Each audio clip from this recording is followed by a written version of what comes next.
Reunião da Comissão Especial criada com a finalidade de debater políticas públicas sobre o hidrogênio verde. A presente reunião destina-se à realização de audiência pública sobre o tema Implantação e operação de projetos de hidrogênio verde no Brasil. A reunião será interativa, transmitida ao vivo e aberta à participação dos interessados por meio do portal E-Cidadania na internet, em senado.leg.br/e-cidadania ou pelo telefone da ouvidoria 0800 061 2211. Estão presentes os seguintes convidados, os quais convido para compor a mesa. Dr. Arthur José de Lemos Júnior, secretário-chefe da Casa Civil do Governo do Rio Grande do Sul. Bem-vindo. Doutor e deputado estadual Salmito Filho, secretário de Desenvolvimento Econômico e Trabalho do Ceará. Dr. Daniel Lamassa, subsecretário adjunto de Energia do Rio de Janeiro. Essa que não chegou ainda, Elizabeth, que não chegou aqui. Ok. Participará ainda por videoconferência. Tudo bem? Está aqui, Salmito.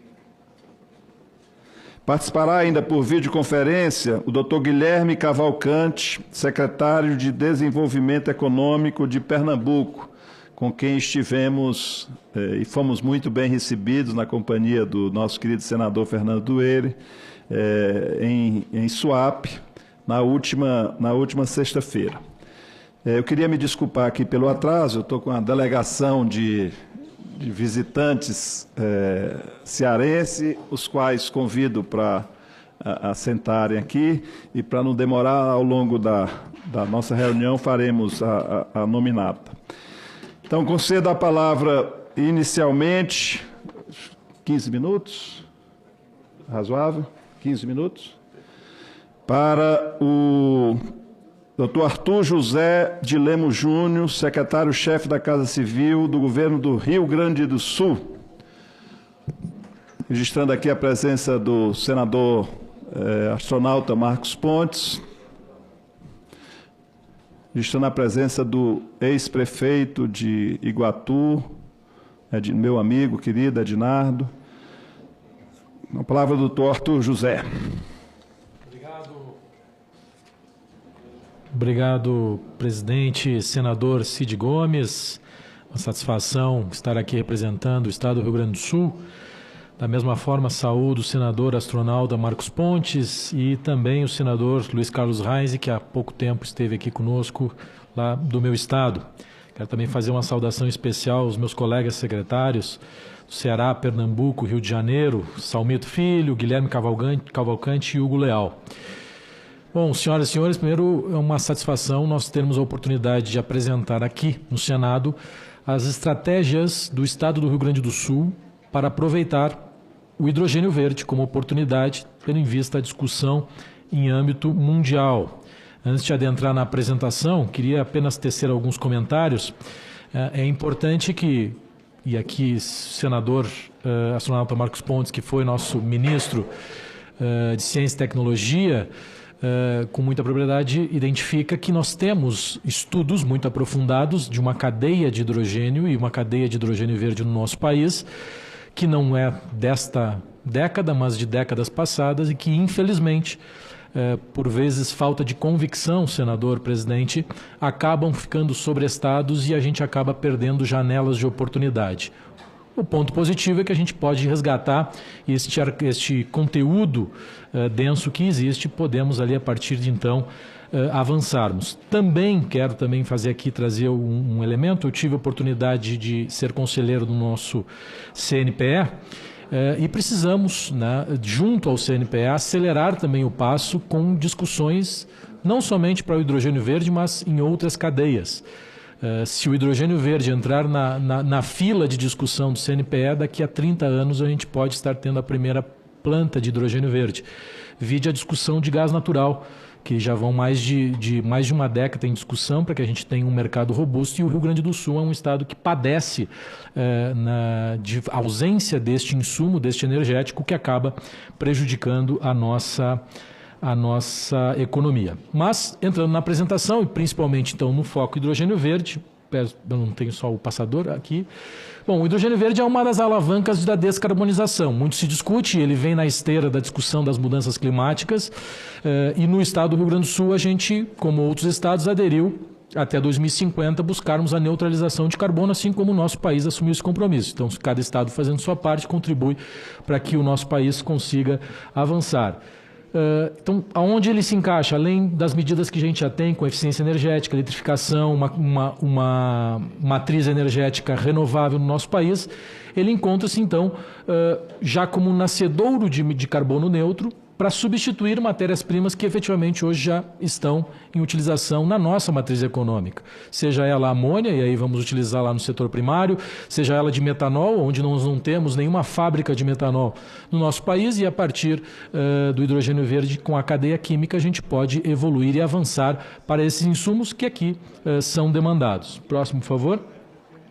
Aqui é um estudo, a gente contratou um estudo da consultoria McKinsey, depois eu avanço em alguns pontos importantes que foram apresentados, mas olhando para o foco da redução das emissões, e este é uma das principais pegadas do hidrogênio verde, efetivamente, a redução das emissões de gases de efeito estufa, de CO2 principalmente, nós temos aqui apresentado o que seria o impacto se nós desenvolvêssemos a cadeia do hidrogênio verde a partir do estado do Rio Grande do Sul. E aqui, aos meus colegas secretários, reforço, não há disputa entre estados, até porque, por mais que nós possamos ou consigamos produzir o máximo de hidrogênio verde necessário ou possível aqui no nosso território, será insuficiente para atender a demanda mundial que se tem de hidrogênio no mundo. E, claro, então não teríamos essa disputa. Mas lá no Rio Grande do Sul, olhando a realidade do Rio Grande do Sul, a gente identifica que, desenvolvendo a cadeia, poderíamos aí evitar 3,5 até 8,4 milhões de toneladas de CO2 somente com a produção do hidrogênio verde e a sua substituição de energéticos.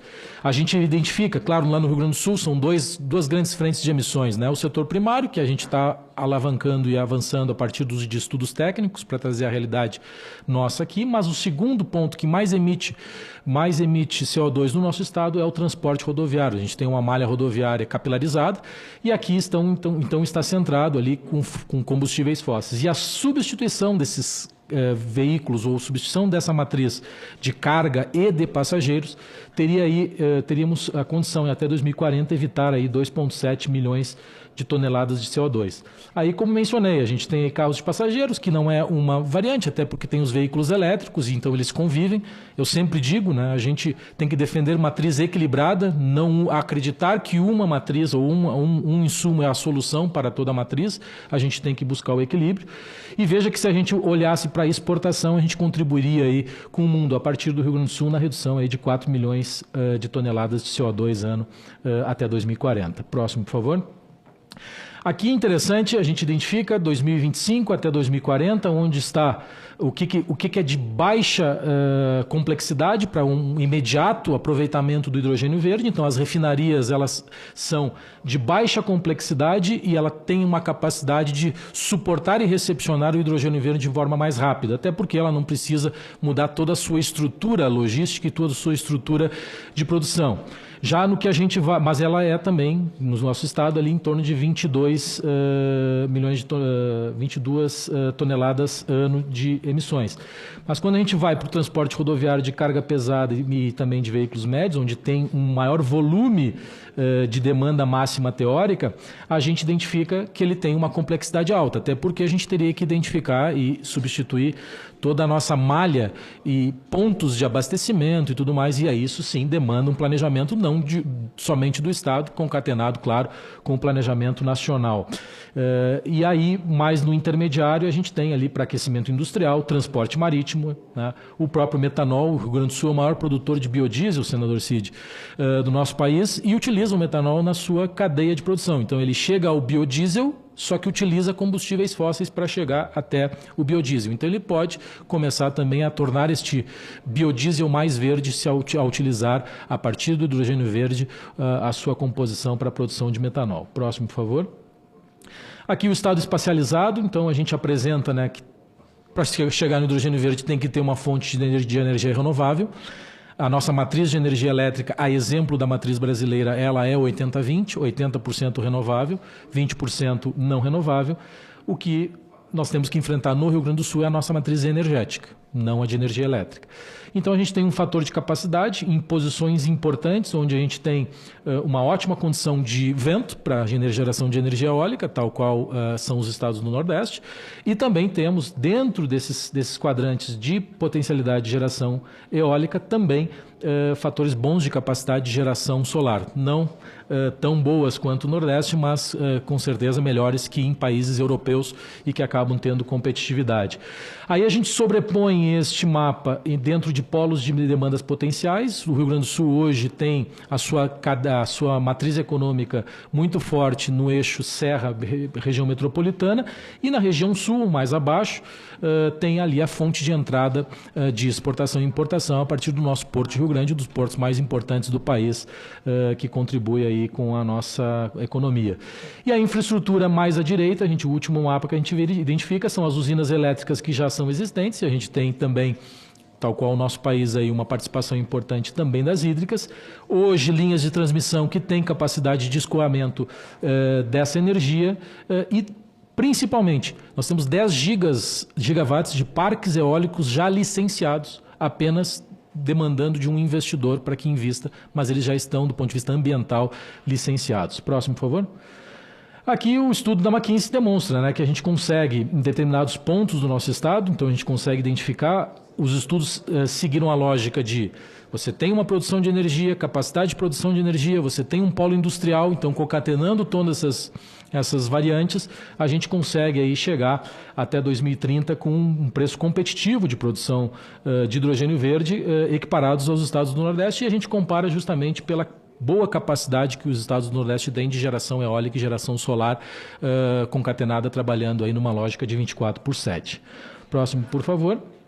Aqui mais alguns mapas que a apresentação, claro, vai ficar à disposição, onde temos aí as nossas linhas de transmissão, demonstrando a capilaridade das linhas no nosso estado, os centros de produção concatenados com os polos industriais, o Porto de Rio Grande, o que demonstram essa junção de fatores que chegaram a gente a avançar até esse ponto, demonstrando o Rio Grande do Sul como um ponto importante para a produção do hidrogênio verde. Próximo, por favor.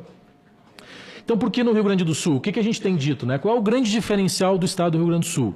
Olhar o mercado externo é importante, sim, a gente contribui em conjunto com outros estados, a gente vem conversando com o Porto de Roterdã, com o governo alemão, onde vai demandar hidrogênio verde para a sua matriz energética, justamente em substituição, já prevendo anos que se avizinham, mas o Rio Grande do Sul tem um diferencial, que é o mercado interno. Ele tem uma capacidade dentro do estado para fazer a recepção deste insumo e dar uma estabilidade para aquele investidor que queira se posicionar a partir do Porto de Rio Grande, onde nós temos a produção primária, então a substituição do nosso fertilizante por um fertilizante verde a partir do hidrogênio verde. Nós temos no Porto de Rio Grande uma das plantas mais tecnológicas do mundo da Yara Fertilizantes.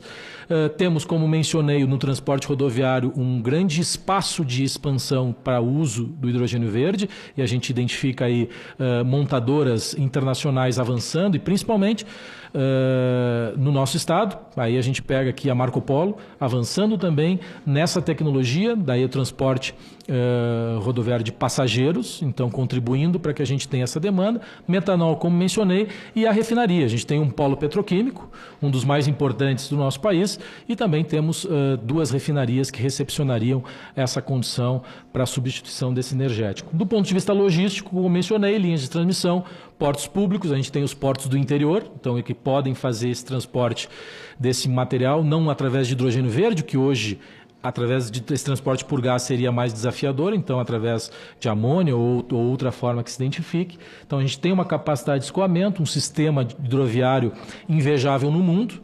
Amir Klink, esteve recentemente no nosso estado e demonstrou isso na sua apresentação. E do ponto de vista de viabilidade, a gente contratou um estudo da McKinsey que aprofundou, se aproximou dos estudos que tem aí em âmbito internacional, fazendo com que a gente possa se posicionar junto com os outros estados brasileiros, aí, apresentar o nosso país ao mundo como um bom polo para a produção de hidrogênio verde. Próximo.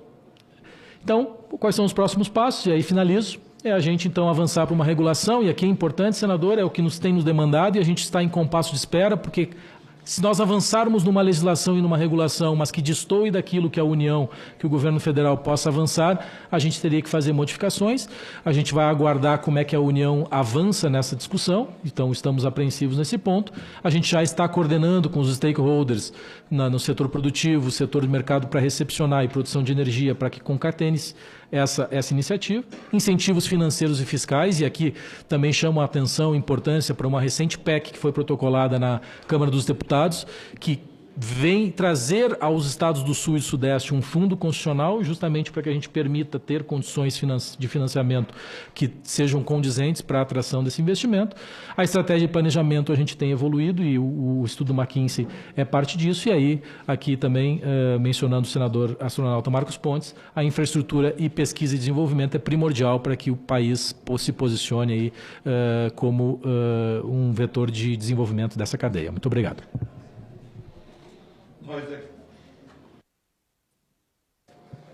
Nós é que agradecemos, doutor Arthur, parabéns aí pela sua apresentação, e seguiremos aqui, antes registrando a presença do prefeito Adil de Quixelô, lá no centro-sul do estado do Ceará, o prefeito Cícero de Deus, de Araripe,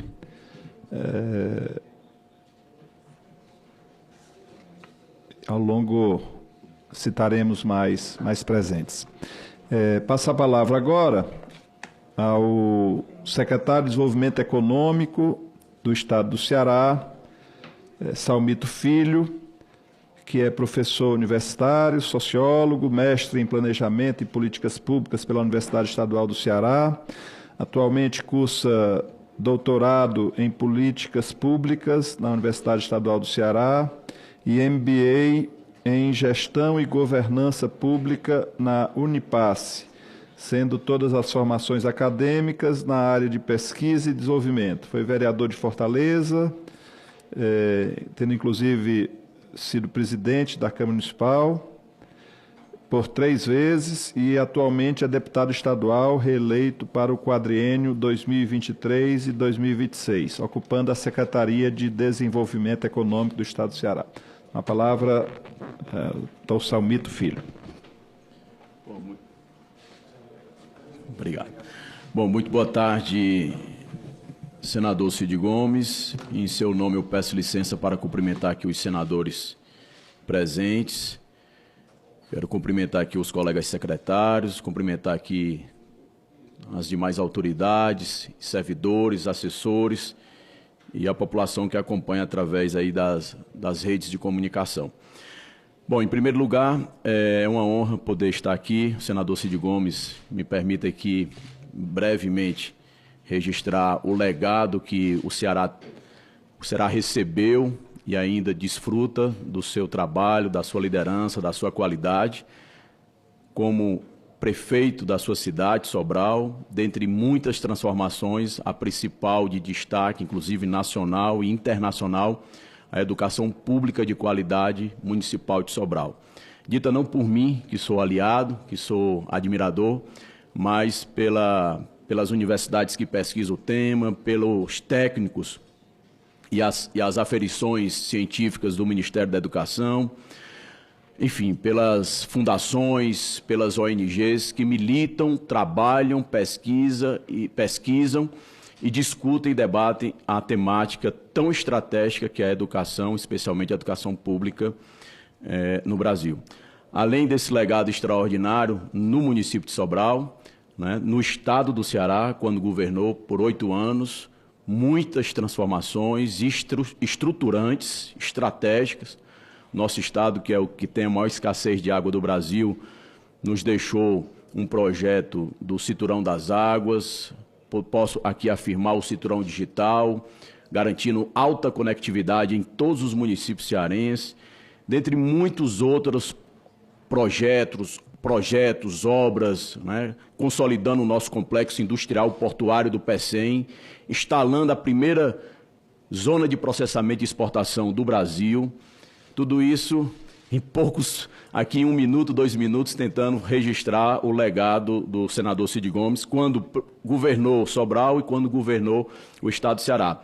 E colocando também o Estado do Ceará na rota da boa referência da educação pública de qualidade, construindo uma relação colaborativa, numa governança interfederativa entre o governo do Estado do Ceará e os governos municipais cearenses, a partir de critérios republicanos, critérios técnicos, estabelecendo metas, avaliações técnicas e construindo, assim, a partir dessa governança interfederativa, numa relação colaborativa republicana, há um exemplo de educação pública também para o Brasil no Estado do Ceará. Portanto, senador Cid Gomes, o seu legado,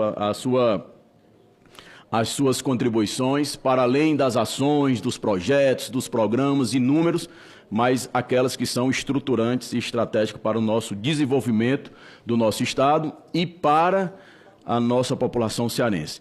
Bom, feito isso, eu não poderia deixar de fazer esse registro. O governador... Deixa eu fazer uma brincadeira com os colegas aqui.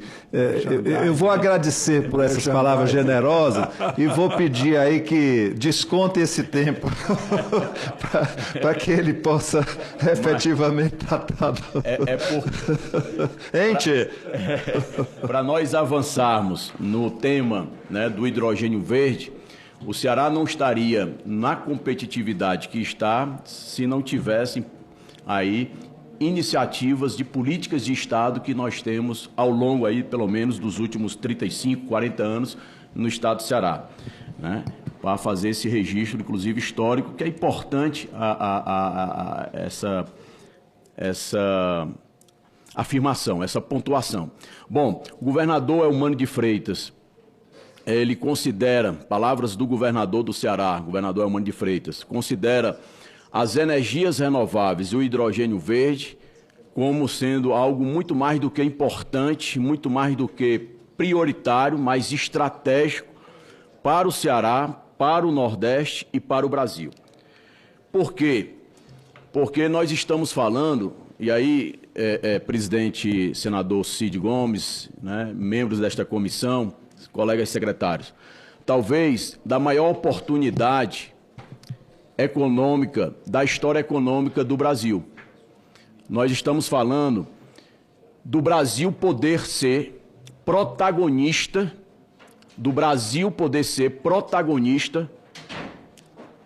em um dos principais vetores de matriz energética do planeta, substituindo a matriz suja, a matriz do petróleo, a matriz, né, do combustível fóssil. Então, isso não é pouca coisa. Se nós olharmos rapidamente para o ciclo econômico do açúcar, o ciclo econômico do ouro, o ciclo econômico do café, da borracha e da própria indústria, nenhum desses ciclos, todos importantes, porém nenhum deles colocou o Brasil, o nosso país, num protagonismo internacional no que diz respeito a uma posição estratégica como um dos vetores, possíveis vetores do motor da economia do planeta, né? É o que se trata quando se fala em matriz energética. Então, é com essa compreensão que o governador do Ceará, o governador Eumano de Freitas, enxerga, encara e trabalha, né, em defesa da unidade do Nordeste e do Brasil.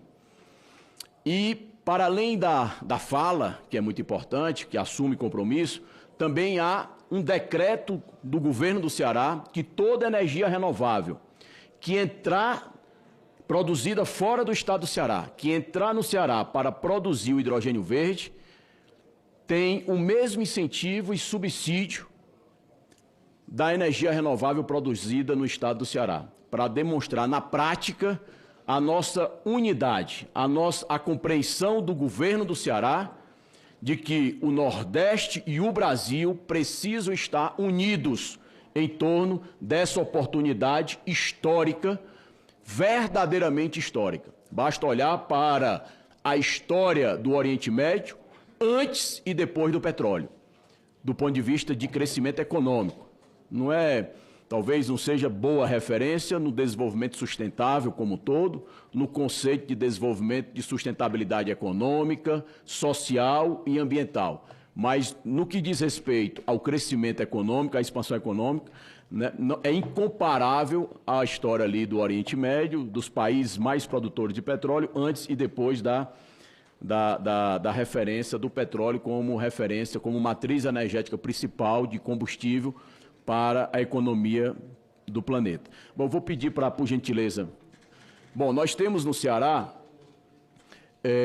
30 MOUs assinados com empresas que estão avaliando, que estão analisando fazer investimentos em hidrogênio verde, produzir hidrogênio verde no estado do Ceará. O nosso complexo industrial portuário do Pecém, né, tem uma área de 16 mil hectares planejada para instalação de indústria. Nós já temos hoje cerca de 80 indústrias e com a área, uma retroárea, inclusive com a ZPE, para uma preparação tanto para receber novas plantas industriais, mas sobretudo com o foco da produção do hidrogênio verde. O estado do Ceará, o primeiro a falar lá no nosso estado do Ceará sobre hidrogênio verde foi o professor Lutero, da Universidade Estadual do Ceará, em 1991. Pesquisador, ele, só pegando aqui o sobrenome dele, professor Lutero do Carmo. Em 1991 já pesquisava na Universidade Estadual do Ceará sobre a importância do hidrogênio verde e com publicações, com artigos. Mais ultimamente, em 2019, a Federação das Indústrias do Estado do Ceará provocou o governo do Estado para a necessidade de perceber, de conhecer, de estudar, de avaliar todo o potencial de produção de energias renováveis, sobretudo solar e eólica onshore e eólica offshore, para a produção de hidrogênio verde. Só que antes disso, nós temos no nosso complexo industrial portuário uma companhia que administra esse complexo, que tem como sócio o Porto de Roterdã, né? Vale a pena também fazer esse registro aqui, quando a companhia que administra o complexo industrial portuário do Pecém resolveu contratar uma consultoria do Porto de Roterdã, pela expertise que tem o Porto de Roterdã, por ser o principal porto da Europa, por ser o principal porto do Ocidente, por estar entre os 10 maiores portos do planeta, o único do Ocidente nessa lista dos 10 maiores. Mas essa consultoria foi interrompida, né? E na época ali, o governo do Ceará ficou preocupado porque o Porto de Roterdã interrompeu a consultoria e chamou, na verdade chamou porque queria não mais fazer a consultoria, queria se tornar sócio do complexo industrial do Porto do Pecém. E a partir daí nós temos uma meta com o Porto de Roterdã, senhores senadores, uma meta estabelecida para produzir até 2030 1 milhão de toneladas de hidrogênio verde. E o representante do Porto de Roterdã, em reunião com o governador Elmano de Freitas, agora em fevereiro de 2023, ele disse: governador, para nós produzirmos 1 milhão de toneladas de hidrogênio verde até 2030, nós precisamos ter antes o eletrolisador, a usina que vai fazer o processo de eletrólise, e antes vamos precisar ter as energias renováveis suficientes para essa produção, né? E daí para dizer o seguinte, né, o representante lá do Porto de Roterdã, nessa audiência com o governador do Ceará, portanto, esse projeto não é para amanhã, esse projeto é para hoje. Nós precisamos começar a produção de energias renováveis hoje e precisamos nos preparar para cumprir a meta de 1 milhão de toneladas de hidrogênio verde produzida no complexo do PECEM, no Ceará. A meta de Roterdã são 4 milhões de toneladas, apresentada lá pelo representante do Porto de Roterdã. Portanto, senadores, esses MOUs, que somam já 30 MOUs, uma expectativa de investimento de 29,7 bilhões de dólares, né? Nós já estamos avançando agora para uma outra fase, saindo dos MOUs, entrando lá na fase do investimento, do desenvolvimento de investimento final, né, dos FID, né? Então, essa é a nossa fase que nós já estamos trabalhando com alguns desses interlocutores, por exemplo, a Fortescue, que é uma gigante australiana, já deverá, até o final desse ano ou início de 2024, começar a fazer os primeiros investimentos em relação à produção de hidrogênio verde. Nós já temos no Complexo Industrial Portuário do PECEM, algumas dessas empresas que assinaram o MOUs, nós já temos aluguéis sendo pagos, né, reservando as áreas no Complexo Industrial Portuário do PECEM, né? Então aí pagando 100, 150, 200 mil reais por mês cada empresa para reservar essa área lá no Complexo Industrial Portuário do PECEM. Portanto, o hidrogênio verde para o trabalho que nós estamos realizando. Desde 2019, quando as primeiras consultorias foram contratadas, né? O roadmap foi contratado, já temos finalizado. Agora contratamos um master plan para o hidrogênio verde.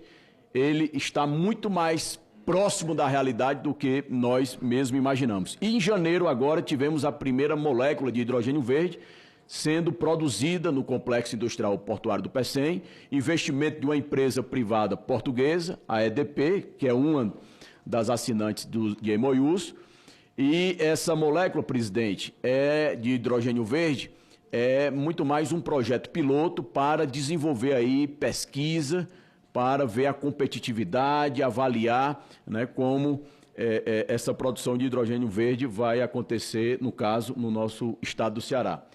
Queria, por gentileza, nós temos algumas estratégias que nós consideramos importantes, nacionais, de países que fizeram o seu dever de casa, com agilidade, com objetividade, né?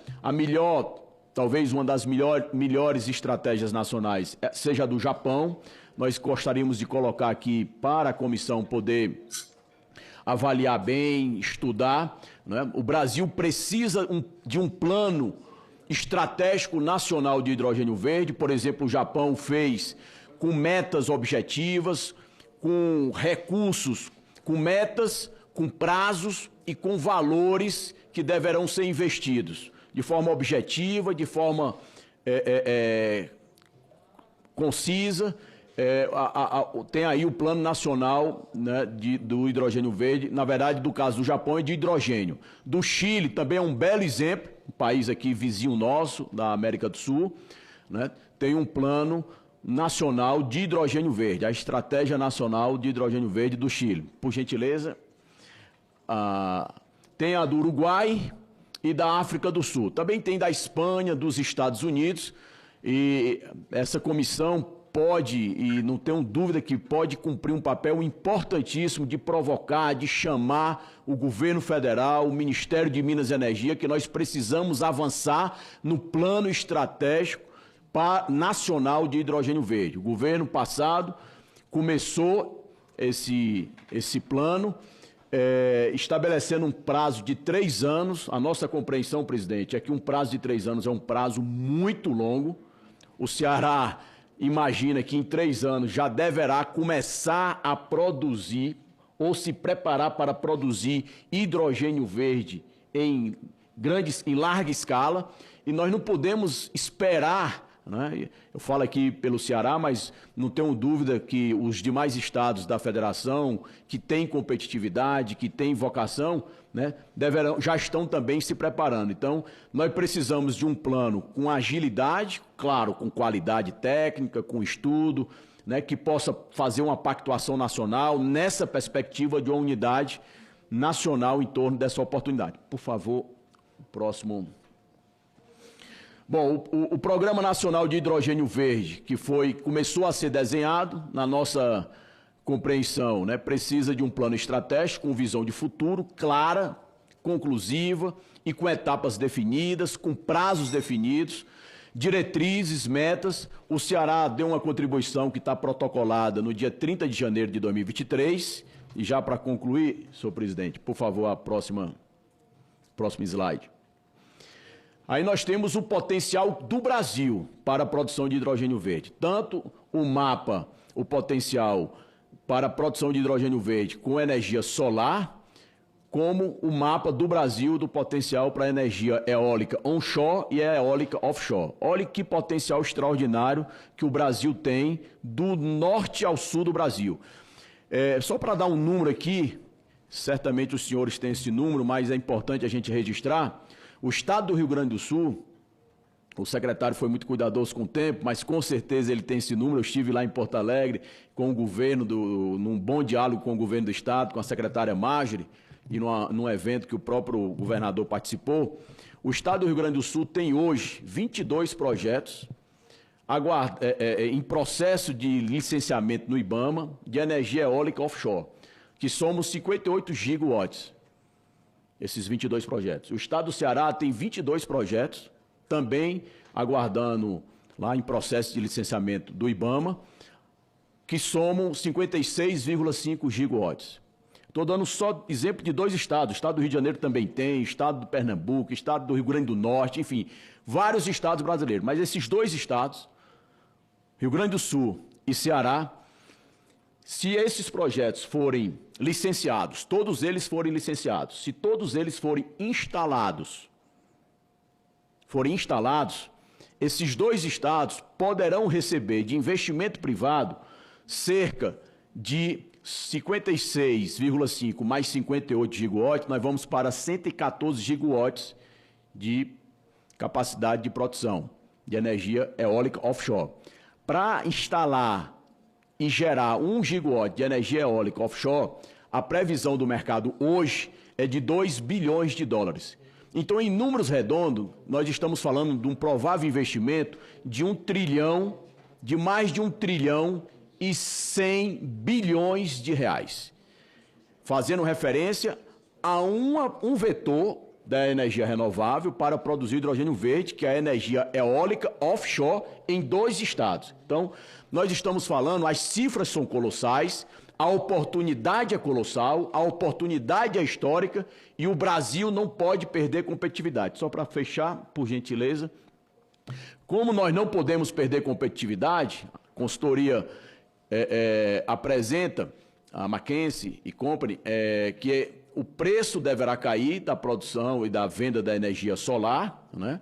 Aí de 2020 a 2040, deverá chegar aí à casa dos R$100, ali em real.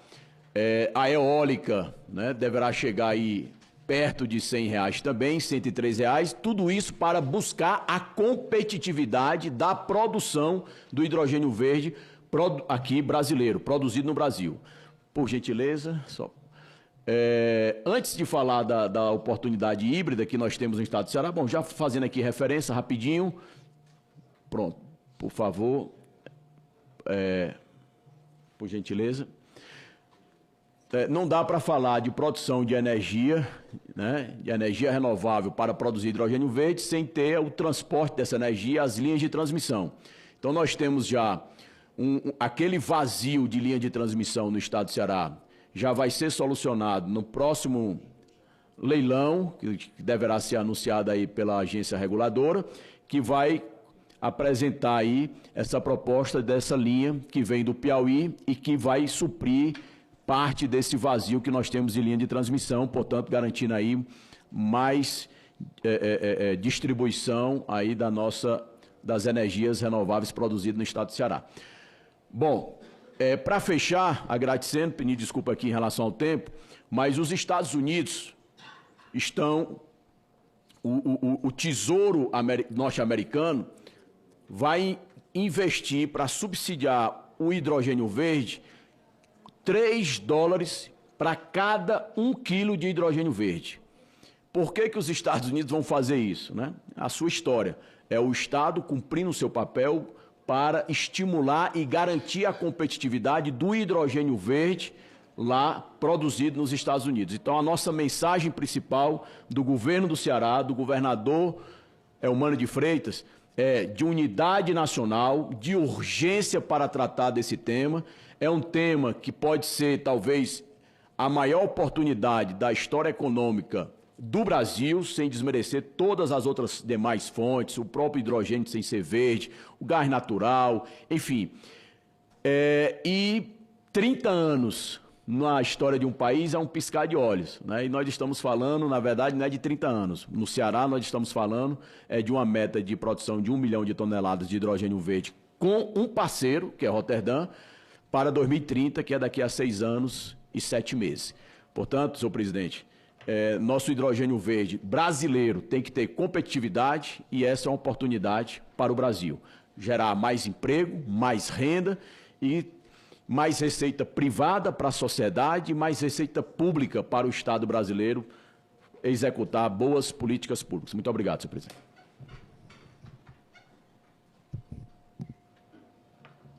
Parabenizar o secretário Salmito Filho pela bela exposição que nos fez aqui e colocar para todos que alguns pontos levantados pelo secretário, como a questão da cooperação internacional e como a questão da regulação, tem sido visto de uma maneira muito focada por parte dessa comissão. E também registrar, secretário, que está previsto uma visita nossa, como fizemos em Suape na última sexta-feira, ao Ceará, para conhecermos de perto o que vocês vêm executando e o que foi posto aqui nessas imagens. De forma que seguimos o nosso roteiro. Presidente. Pois não. Eu só quero dar uma falinha, porque eu tenho um compromisso às 15h30 no Ministério da Agricultura. Cumprimentar o nosso secretário gaúcho Arthur Lemos, da ANEEL, lá do Rio de Janeiro, e também o Salmito. Fez uma grande campanha do Tchê, meu amigo Cid Gomes, que em boa hora vocês foram pioneiros no assunto lá, e ele também é pioneiro para criar essa comissão aqui, né, Fernando? Então nós estamos discutindo esse tema importante. E aí, Arthur, nós estamos anexando, eu tinha apresentado ao Ministério da Minas e Energia, nas fontes offshore, em cima das torres dentro do mar, energia hidrocinética dentro da água. É um mecanismo da Universidade de Michigan, que eu até apresentei para o pessoal do Sind Eólica do Rio Grande do Sul e o pessoal ligado às PCHs e às cooperativas. Então, são fontes de energia diferentes que vão agregar no processo que vocês têm. E nós estamos discutindo aqui, Salmito, Arthur e também Daniel, a parte do agro. E vi uma foto aqui do Cid, uma plantação deles. Eu sou produtor de eucalipto, está aí na floresta de eucalipto, que ele é produtor na lavoura dele lá.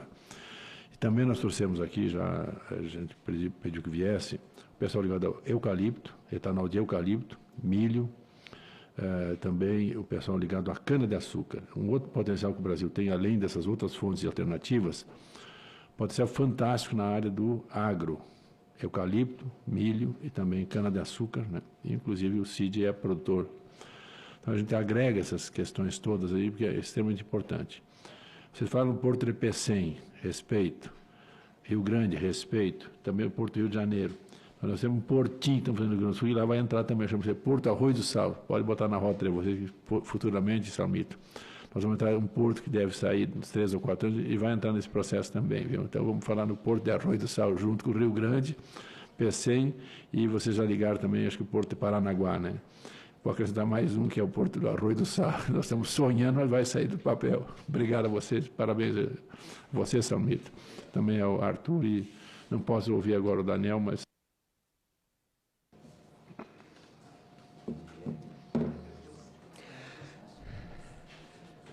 Muito boa, como sempre, a intervenção do senador Luiz Carlos Reins, pertinente E eu cheguei aqui em outras sessões da comissão a conhecer o pessoal do milho, que está muito voltado, e inclusive também o pessoal da cana-de-açúcar. Eu convidaria, que está em vídeo nos aguardando, o secretário Guilherme Cavalcante, de Pernambuco. O secretário Guilherme é formado em administração pela Universidade Católica de Pernambuco, com especialização em finanças pela Fundação Getúlio Vargas. Foi diretor executivo durante 3 anos do movimento empresarial Atitude Pernambuco. Também cofundador e diretor-presidente da agência Recife de Inovação e Estratégia.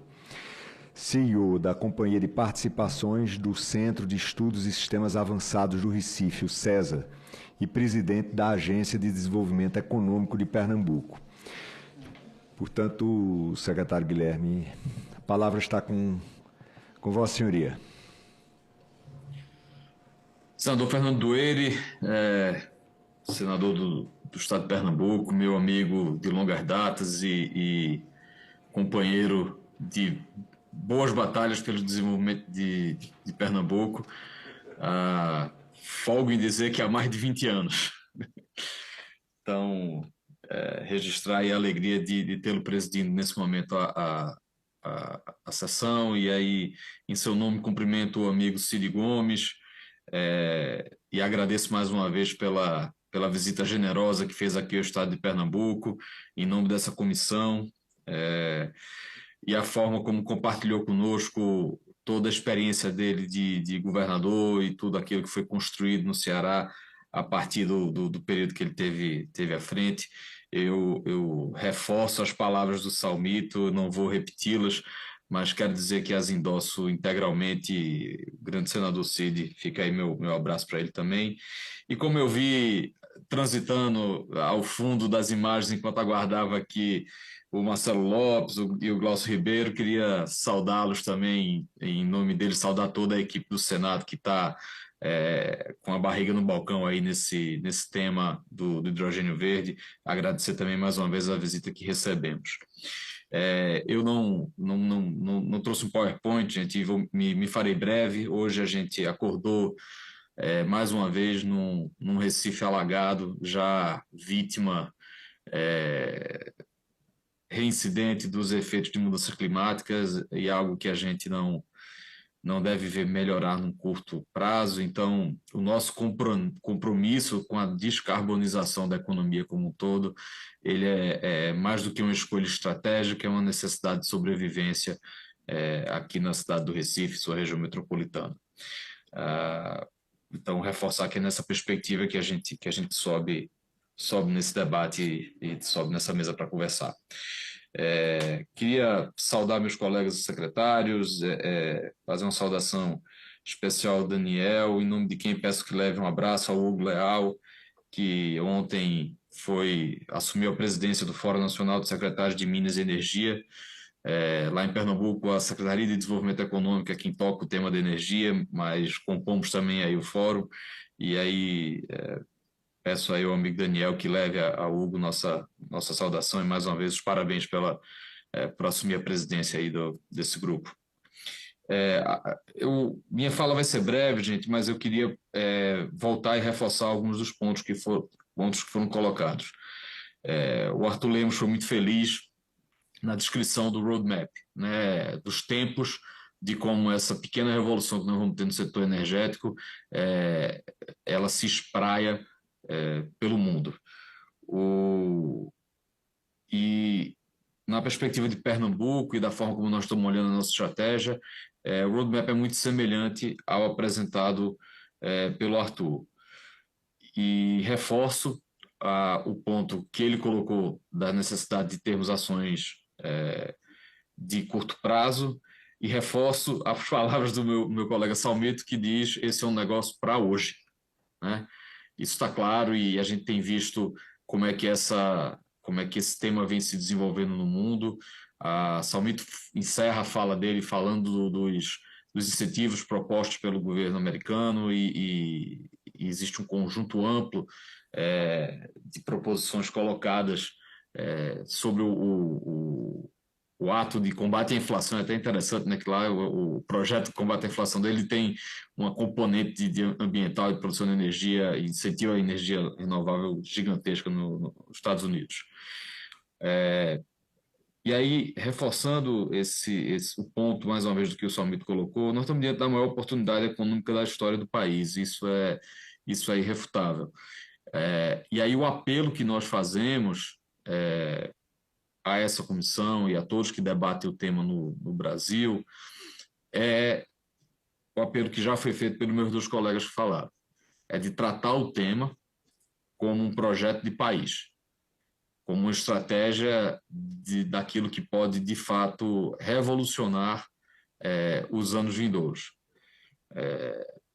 Na visita que recebemos aqui da comissão, na última sexta-feira, no Porto Suape, nós tratamos também da perspectiva histórica do que é que nós estamos vivendo. E usamos o exemplo do que fizemos aqui no final da década de 90, início dos anos 2000, que era também um momento de transição tecnológica, esse no setor de tecnologia da informação e na economia digital como um todo, e o que nós percebemos como estratégia de Estado e estratégia de país naquela época era que a nova tecnologia zerava o campo de jogo, significando dizer que novos atores teriam condições de embarcar naquela revolução que ali se iniciava.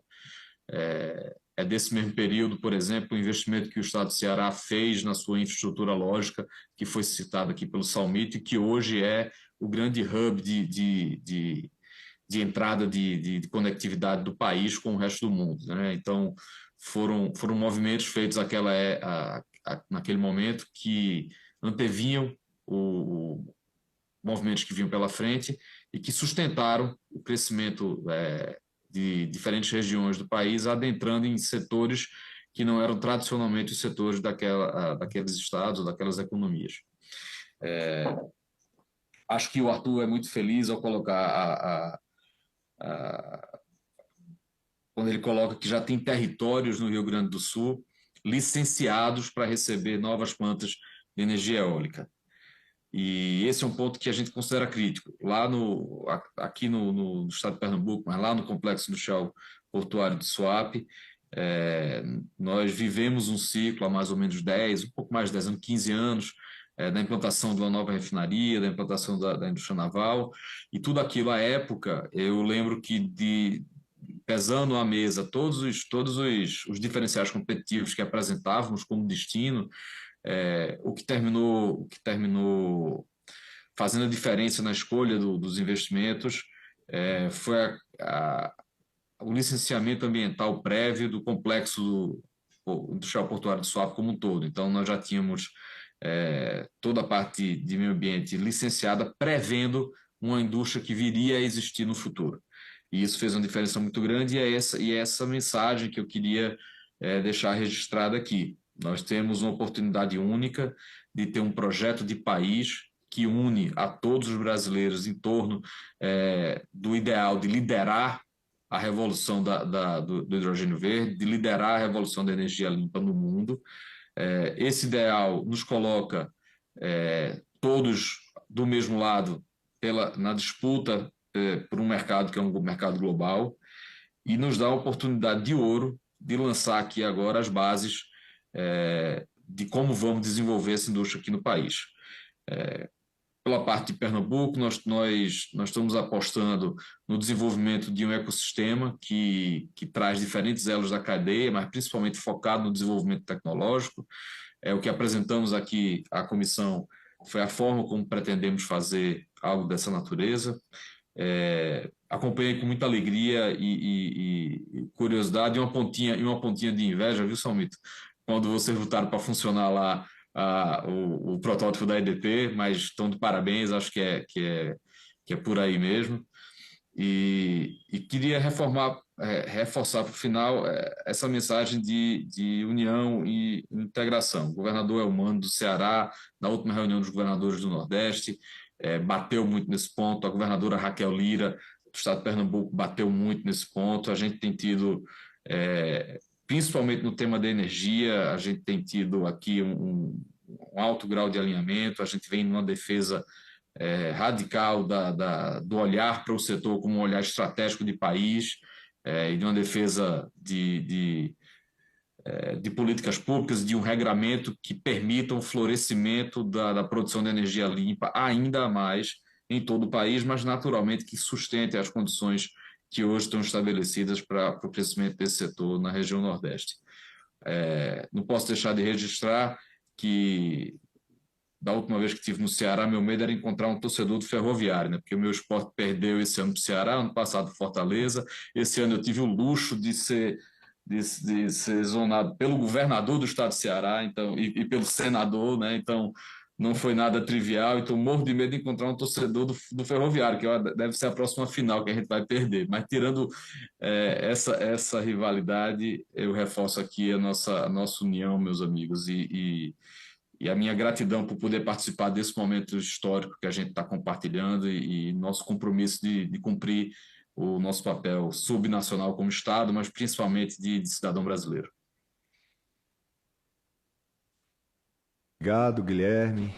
Sempre uma exposição bem feita, um conteúdo sólido.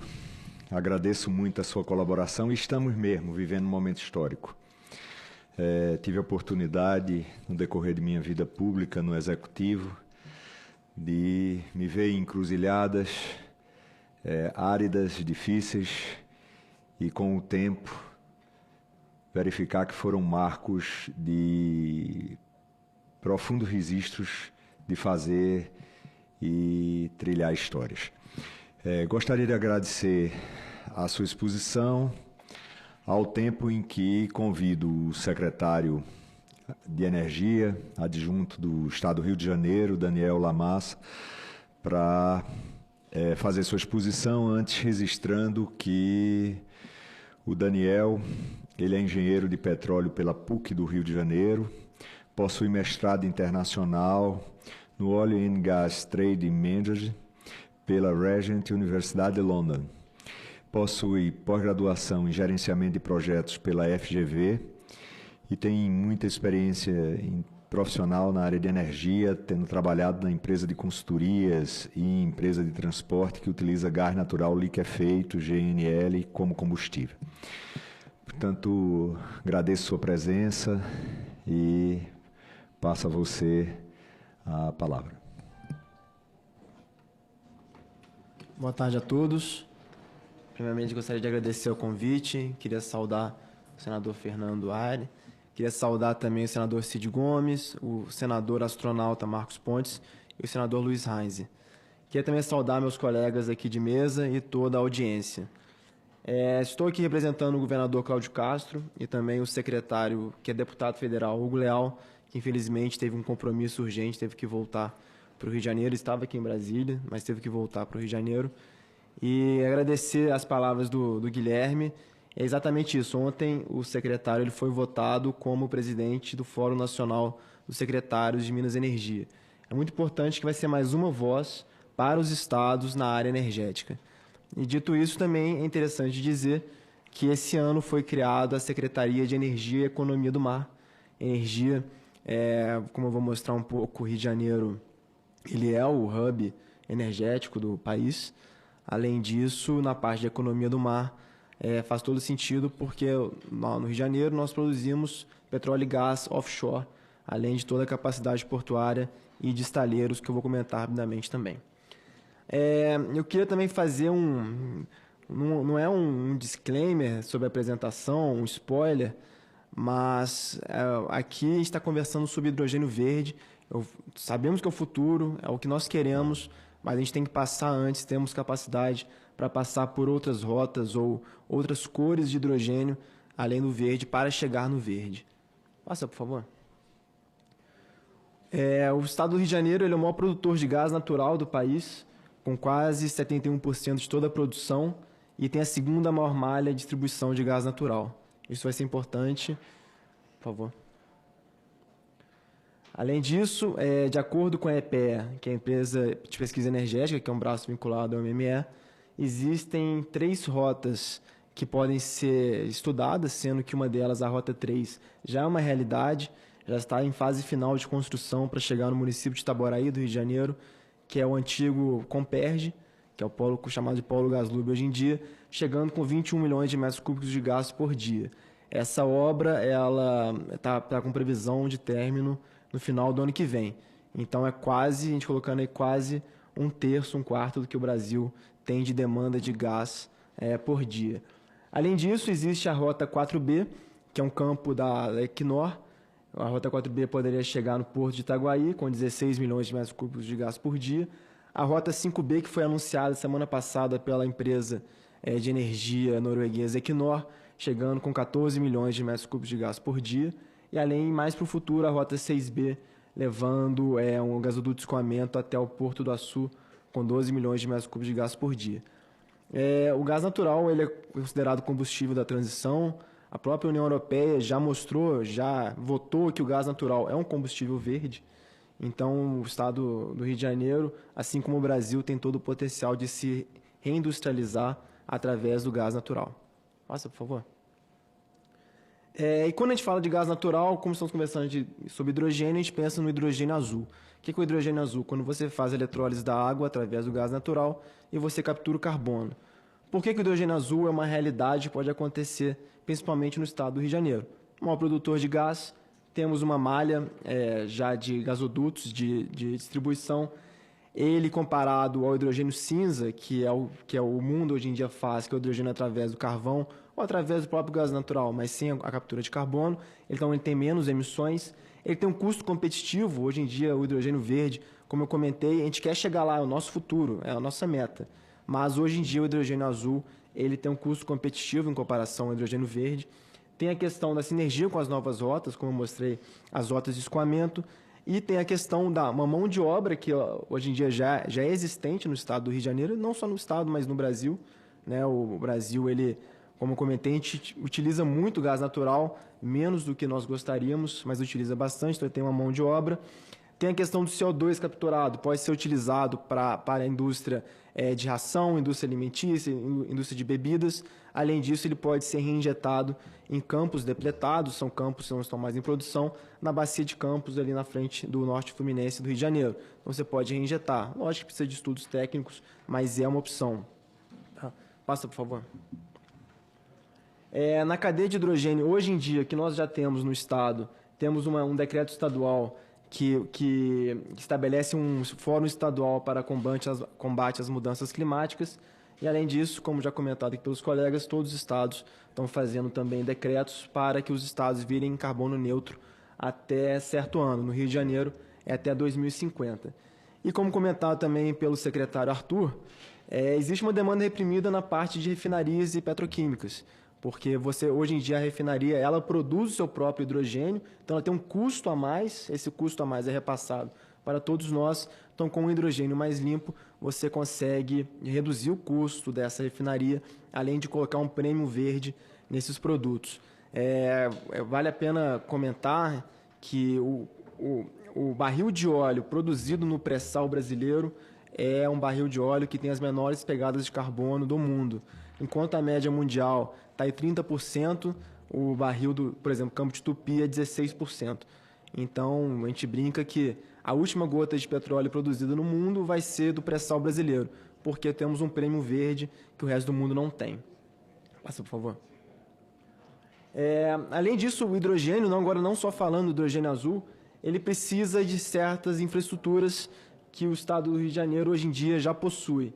Gasodutos, como eu comentei, a segunda maior malha de gasoduto de distribuição fica no estado do Rio de Janeiro. Hoje em dia existe um estudo que você consegue colocar até 5% de hidrogênio dentro desses gasodutos a gás natural. Então, a gente vai ter que distribuir de alguma forma. O hidrogênio ele é um dos problemas mundiais do hidrogênio, é o seu transporte. Então, pode ser utilizado até uma certa porcentagem em gasoduto de distribuição e de transporte, é claro.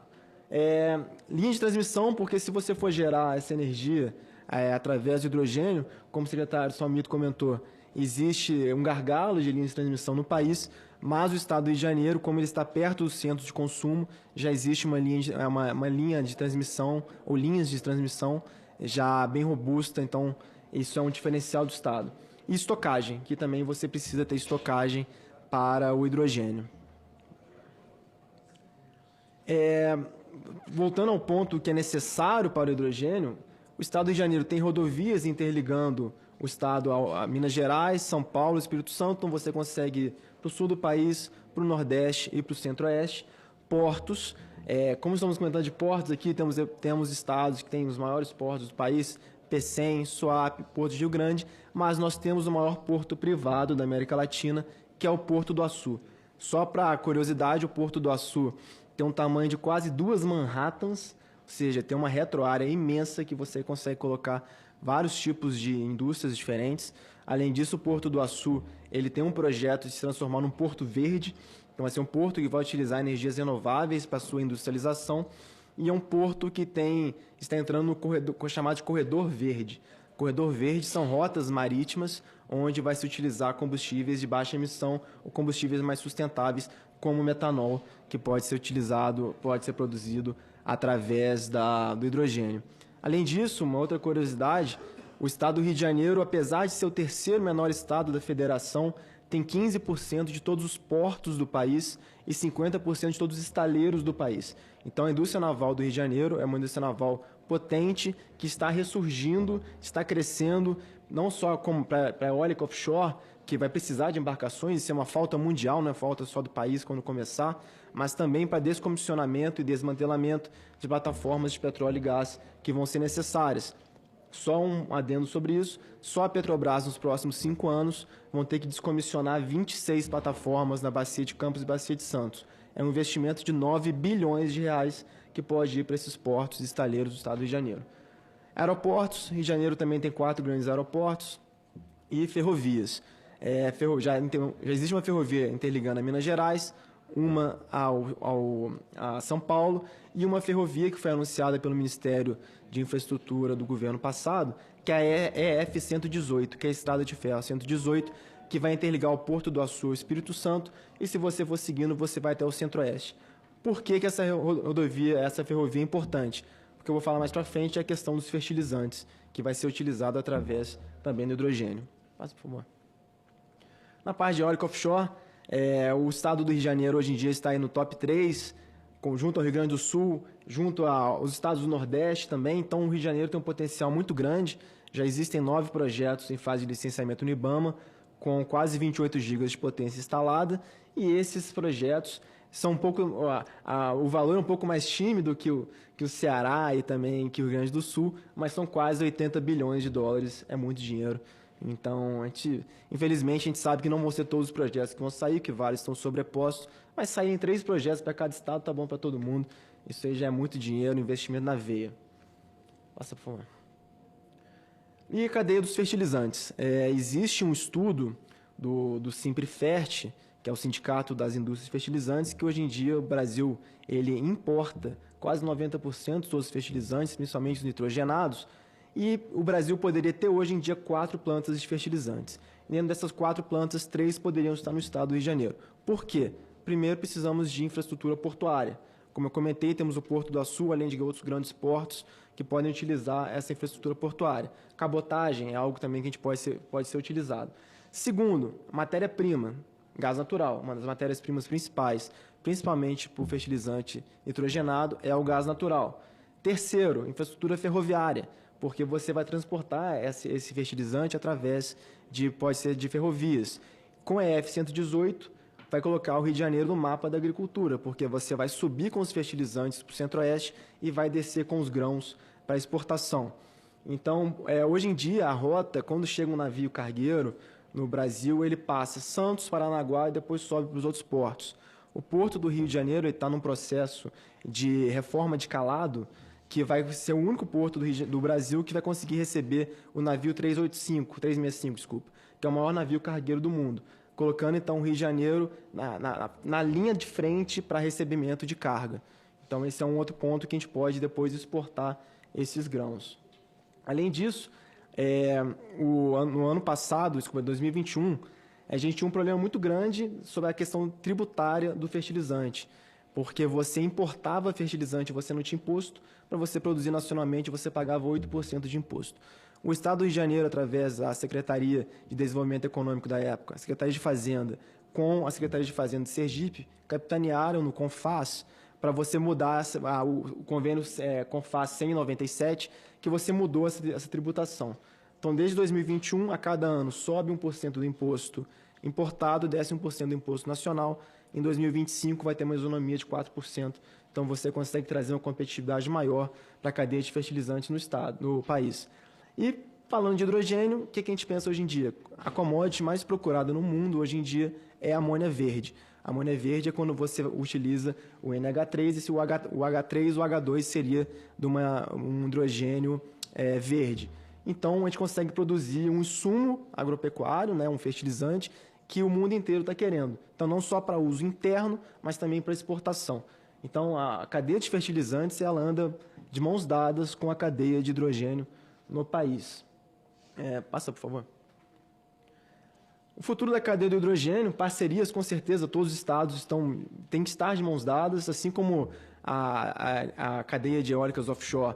Todo mundo está esperando a regulação federal. A cadeia de hidrogênio, todo mundo também está esperando para que saia uma regulação federal. O secretário Arthur comentou algo que é fundamental. A regulação federal é soberana à regulação estadual. Então, nenhum estado pode sair, vamos lançar uma regulação estadual, porque se muda a regra. Se a regulação federal é diferente, muda a regra do jogo, você tem uma insegurança jurídica muito grande. Então, parcerias, todos os estados têm que estar juntos e aproveitar de novo que o secretário Hugo Leal, ele é o presidente do Fórum Nacional dos Secretários de Minas e Energia. Utilizar ele como porta-voz dos estados. Logística, o Brasil já tem uma logística integrada através do gasoduto de transporte, através do SIM, do Sistema Interligado Nacional, e também através da cabotagem da BR do Mar. E um ponto que é muito importante a gente comentar é a questão da mobilidade urbana. Como já foi mostrado, que a cadeia de transporte é uma das cadeias que mais emitem carbono para a atmosfera. Então, a mobilidade urbana, o estado do Rio de Janeiro, junto com outros estados, já está com um projeto de corredores azuis. Corredores azuis são vias onde você vai ter postos de GNV para veículos pesados, já pensando também na parte de eletrificação, GNL e H2, né, seria o hidrogênio para transporte pesado. Então, esse é um projeto que é incipiente, mas depois vai ter que interligar o Brasil inteiro, porque você não pode ter o seu carro, o seu caminhão movido a hidrogênio e só conseguir rodar no estado. O ideal é que você possa ter uma capilaridade para rodar o país inteiro. Passa, por favor. E duas ações que já estão sendo feitas dentro do estado. Uma que estamos para publicar uma política pública de transição energética, que vai passar por vários pontos, desde a descarbonização do transporte até a eficiência energética dos prédios públicos. Passa, por favor. E o último ponto que eu gostaria de falar, que é algo que pouquíssimas pessoas sabem, tá? Já é comentado, todo mundo, vamos investir em P&D para hidrogênio. O estado do Rio de Janeiro, através da eletronuclear, na planta nuclear de Angra 1 e Angra 2, já produz hidrogênio limpo há 20 anos. Há 20 anos que produz hidrogênio limpo. E ele, infelizmente, hoje em dia é jogado na atmosfera, mas estamos com trabalho para que você possa utilizar esse hidrogênio. Hoje em dia, é 150 quilos de hidrogênio limpo produzido por dia jogado na atmosfera. Quando fala de P&D, a gente fala, vai investir milhões para P&D, a gente já tem um projeto há 20 anos rodando. Só por curiosidade, o eletrolisador que foi comprado para fazer esse hidrogênio limpo na planta de Angra 1 e Angra 2 foi comprado há 20 anos atrás e o fabricante lhe dava 5 anos de garantia. Falou, em 5 anos você vai ter que trocar. Então tem 20 anos que funciona, nunca trocaram, nunca precisou. Então o fabricante falou, obrigado, é um benchmark aí que eu vou poder utilizar para o resto do mundo, porque está funcionando, tem 20 anos que está funcionando. E tem uma questão, as usinas nucleares elas rodam em redundância. Então, se quiser, elas podem produzir, hoje em dia, 300 quilos de hidrogênio limpo por dia, e entrando no Angra 3, pode chegar a 500 quilos de hidrogênio limpo por dia. Tá? Então, é um potencial muito grande. Estamos com um projeto bem interessante de fazer uma vila net zero, onde você pode utilizar esse hidrogênio para transporte, já tem uma energia limpa, que é a energia nuclear. Então, é um projeto bem bacana que o Estado de Janeiro está fazendo. Passa, por favor. Desafios atuais, eu vou passar porque já foi comentado a questão do valor, qual que vai ser o valor desse hidrogênio, que ainda é um problema. O off-taker, né, que vai ser quem que vai utilizar esse hidrogênio, que é um outro problema não só no Brasil, mas é um problema mundial. Tem a questão do marco regulatório específico e a disponibilidade de energia. Você precisa de o hidrogênio verde, é uma energia renovável, por isso que a gente está focando no hidrogênio azul. É isso, pessoal. Muito obrigado. Agradecer a Daniel Lamassa, uma bela exposição. E, Daniel, o secretário Hugo, ele assumiu o Conselho de Secretários. E eu queria dar um depoimento aqui que, durante um longo período, como secretário de Estado de Pernambuco, eu fui presidente do Conselho Nacional de Secretários de Energia. E queria lhe falar que esse foi um momento muito precioso, não só para o meu aprendizado pessoal, mas porque nós tínhamos um fórum próprio em que nós tratávamos e tínhamos uma cooperação entre os estados muito grande.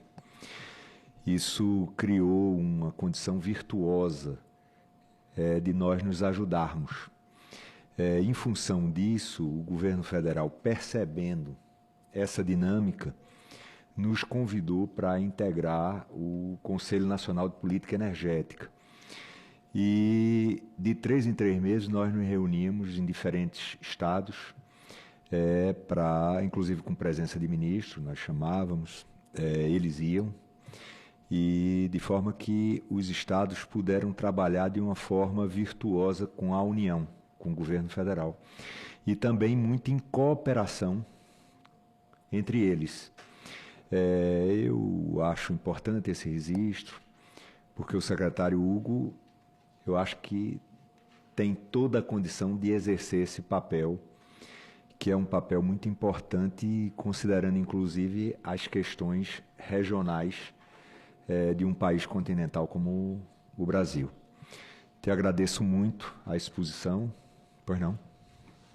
Só para fazer um comentário, exatamente isso que o senhor falou, ele foi votado de forma unânime, então é um porta-voz, tem sim uma cadeira no CNPE, então, de novo, utilizar ele como porta-voz dos estados. E eu esqueci de fazer uma coisa, o senhor falou sobre a questão do convite, é convidar também, o senhor falou que já foram para a SUAP, para a PCM, visitar também o estado do Rio de Janeiro, no Porto do Açu. E semana que vem tem um evento, um Congresso Brasileiro de Hidrogênio em Maricá, no município de Maricá, no estado do Rio de Janeiro. E no meio de junho vai ter um Congresso da América Latina de Hidrogênio também no estado do Rio de Janeiro. Então estão todos convidados para participar. Muito obrigado. Nós vamos aí agendar no nosso plano de trabalho. É um plano extenso e muito positivo. Tem agora algumas perguntas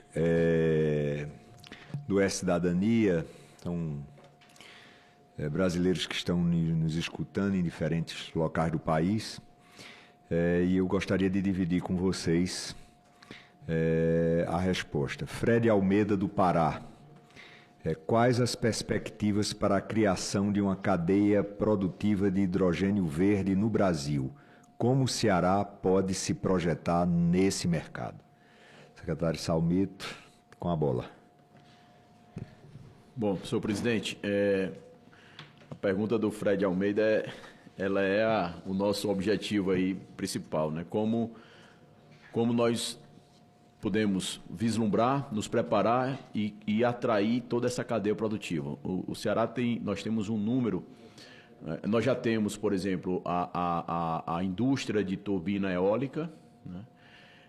Nós temos a indústria de pás eólica, são 2 plantas industriais distintas que produzem para atender a demanda nacional e até uma parte da demanda internacional. A cadeia produtiva do hidrogênio verde vai muito além, né, da relação direta de indústrias de turbinas eólicas, de pás eólicas, de eletrolisadores, de placas fotovoltaicas, enfim, para além das energias renováveis, né, nós estamos aí falando de uma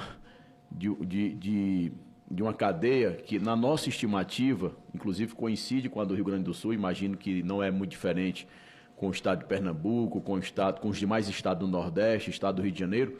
A nossa estimativa é de 100 mil empregos com essa cadeia produtiva consolidada até 2030, né? 100 mil novos empregos. Uma dessas plantas hoje já gera 7 mil empregos diretos de pás eólicas. Então, essa é uma outra grande oportunidade na geração de emprego direto, na geração de emprego indireto. Nós chamamos lá no estado de Ceará que o primeiro capítulo do hidrogênio verde é produzi-lo, gerar emprego e as nossas plantas industriais consumirem, por exemplo, a CSP, a antiga CSP, Companhia Siderúrgica do Pecém, que tinha como proprietários a Vale e uma empresa coreana, foi vendida agora para a ArcelorMittal, que é o grupo que detém é o grupo maior na área de siderurgia no mundo, né? E dito pelo grupo, pelos representantes, pelos proprietários do grupo, pelo CEO, né, aqui no Brasil, que a razão de comprar a CSP foi exatamente produzir o aço verde com hidrogênio verde que vai ser produzido lá no Complexo Industrial Portuário do Pecém. Então, existe, meu caro Fred Almeida, uma nova barreira alfandegária surgindo no planeta, né? Se a gente puder assim chamar, para utilizar um termo do século XX, que é exatamente o selo verde.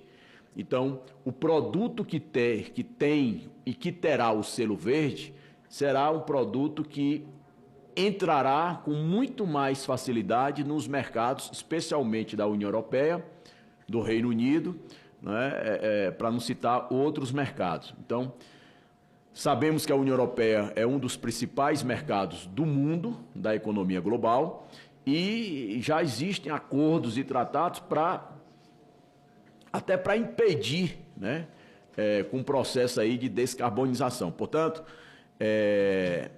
com esse olhar na realidade de hoje, nos acordos e pactos internacionais que estão sendo assinados, que estão sendo construídos, é claro que tem uma transição.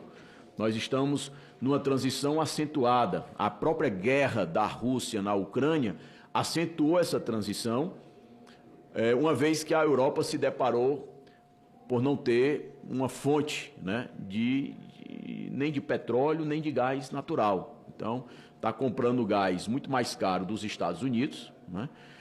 Então, a nossa expectativa real é de uma cadeia produtiva que no Ceará deverá gerar mais 100 mil novos empregos diretos, né, para o hidrogênio verde.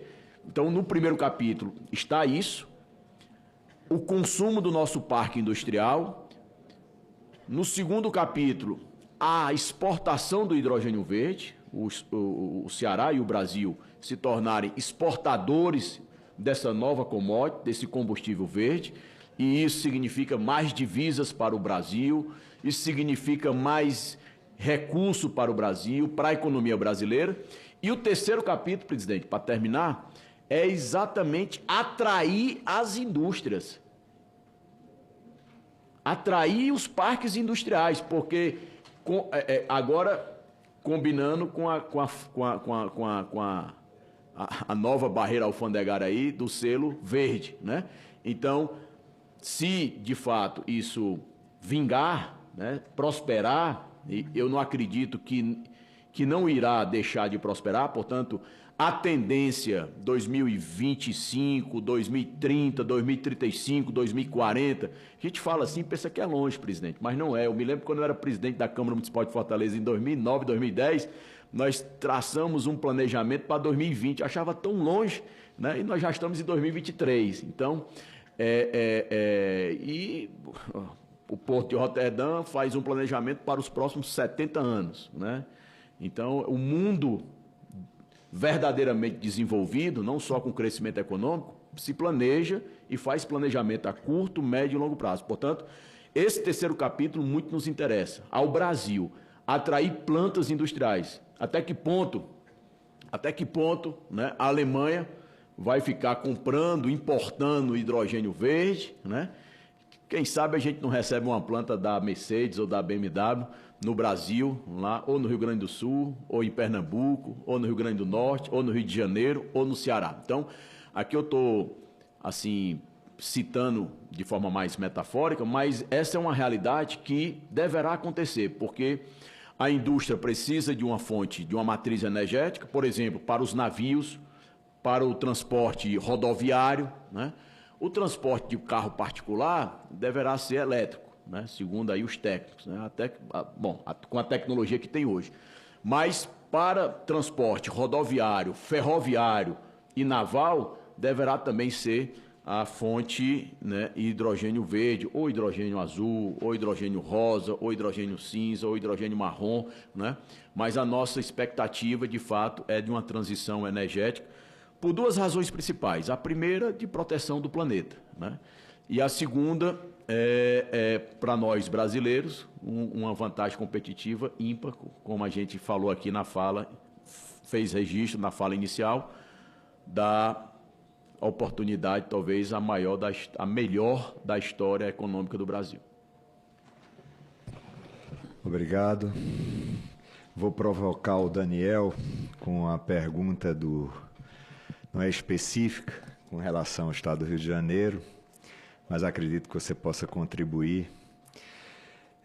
Richard Sabá, do Distrito Federal, pergunta por que não se destina parte dos lucros gerados pela exploração de combustíveis fósseis para alavancar a pesquisa sobre hidrogênio verde. É uma provocação para todos. Muito obrigado pela pergunta, Richard. Vou te dar uma notícia muito boa, e isso já acontece. Tá? Desde o ano passado, a ANP, que é a Agência Nacional de Petróleo, Gás e Biocombustíveis, já na sua norma de P&D, já colocou que as empresas petroleiras podem gastar P&D em projetos de hidrogênio. Tá? Uma planta já está em fase de licenciamento ambiental no estado do Rio de Janeiro, que é uma planta da Shell com o Porto do Açu. Então a Shell, aí uma empresa, a gente não pode mais falar petroleira, são empresas de energia. Isso. Né? Então, por exemplo, a maioria das empresas elas mudaram seus estatutos, não são mais empresas de óleo e gás, são empresas de energia. E elas têm que investir nessa parte de transição energética. Apesar ainda do core business delas ser da parte de óleo e gás, né, a renda ser de óleo e gás, elas têm que investir também em energias mais limpas. Tem uma fala que o IBP, Instituto Brasileiro de Petróleo, gosta de falar, é que quem vai pagar a transição energética são as empresas de petróleo. Porque elas precisam continuar com certa renda, elas já têm muito dinheiro, têm um capital de risco que eles já estão acostumados ao risco, né? Então, eles vão investir, vão pagar a transição energética. Isso, de certa forma, também é muito bom para a gente, porque a parte de P&D, ela vem de uma renda bilionária, né, que você tem dos royalties, enfim, você consegue até investir nesse P&D e vai ser investido em hidrogênio. Como eu comentei, já existe uma planta, está em fase de licenciamento no estado de Janeiro, que é da Shell e do Porto do Açu. Obrigado. Gostaria de pedir à Secretaria da Comissão que registrasse o convite do secretário Daniel para uma visita ao Rio de Janeiro, para, como em outros estados, nós pudermos agregar um pouco mais de valor também ao trabalho dessa comissão. Agradeço muito a presença dos senhores aqui. O presidente da comissão titular, o senador Cid Gomes, precisou se ausentar e nos pediu aqui para acompanhar parte desse encontro. Havendo um número regimental,